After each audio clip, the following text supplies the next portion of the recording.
L'ascension et la chute de Ronaldinho, quand la magie est devenue tragédie. Autrefois salué comme le magicien du football, l'histoire de Ronaldinho est à la fois fascinante et déchirante. Des favelas de Porto Alegre jusqu'au Ballon d'Or, sa carrière fut un voyage éblouissant de pur talent, de joie et de moments inoubliables. Mais derrière le sourire et la samba, une histoire plus sombre se déroulait, celle d'un déclin, de mauvais choix et d'une tragédie finale.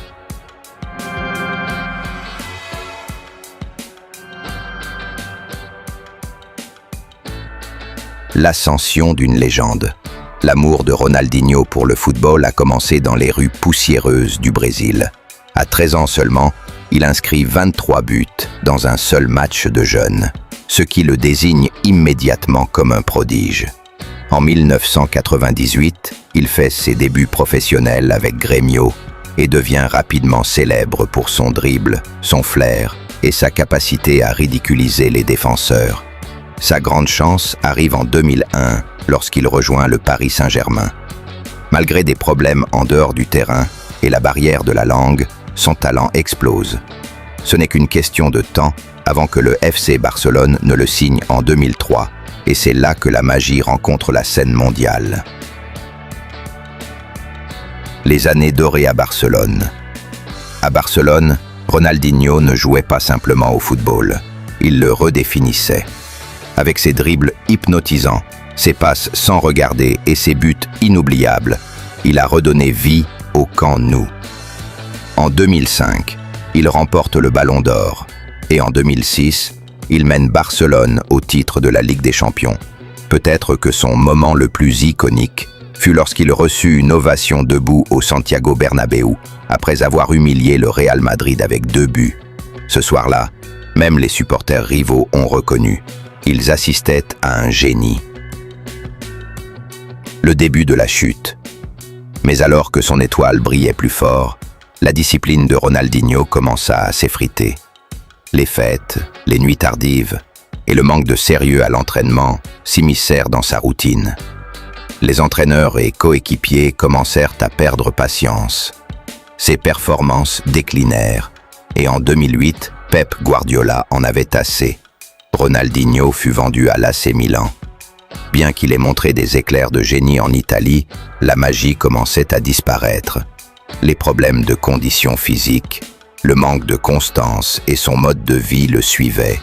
L'homme qui faisait rêver des millions avait désormais du mal à trouver une place de titulaire. Les luttes post-Europe. Après avoir quitté l'Europe, Ronaldinho joua au Brésil et au Mexique, mais il n'était plus le joueur adoré par les fans. Son poids variait et sa motivation semblait éteinte.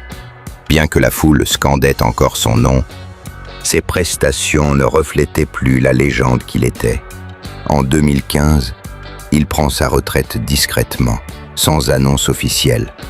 Il disparaît simplement du terrain, laissant aux fans des souvenirs et un pincement au cœur. Ennemi de la loi et chute finale. En 2020, Ronaldinho fait de nouveau les gros titres, non pour le football, mais pour avoir été arrêté au Paraguay pour usage d'un faux passeport. Il passe plus d'1 mois en prison, puis plusieurs mois en résidence surveillée. Pour un homme qui dominait le monde avec un ballon, cette image choqua. Ronaldinho derrière les barreaux. Le monde du football regardait, incrédule. Comment un homme si doué avait-il pu tomber aussi bas? La réponse, un manque de discipline, d'encadrement et peut-être la malédiction de la célébrité trop précoce. Héritage de joie et de regret. Malgré cette fin tragique, l'impact de Ronaldinho reste indéniable. Il a inspiré une génération entière. Messi lui-même affirme que Ronaldinho l'a guidé dans ses débuts. Son sourire, sa créativité et sa passion ont rappelé aux fans pourquoi ils étaient tombés amoureux du football. Ronaldinho fut le plus grand artiste du football, mais son histoire est aussi un avertissement. Un rappel que le talent seul ne suffit pas. La discipline, les choix et le mode de vie comptent tout autant. Ronaldinho nous a offert de la joie, de la magie et des moments inoubliables. Sa chute fut douloureuse à voir, Mais son ascension restera légendaire. Il restera toujours dans les mémoires. Non seulement comme une étoile déchue, mais comme un homme qui, un jour, a fait du football un rêve éveillé. Dites-le nous en commentaire. Et n'oubliez pas de liker, de vous abonner et d'activer la cloche pour ne rien manquer de nos prochaines vidéos sur le football. C'est fait, Flash.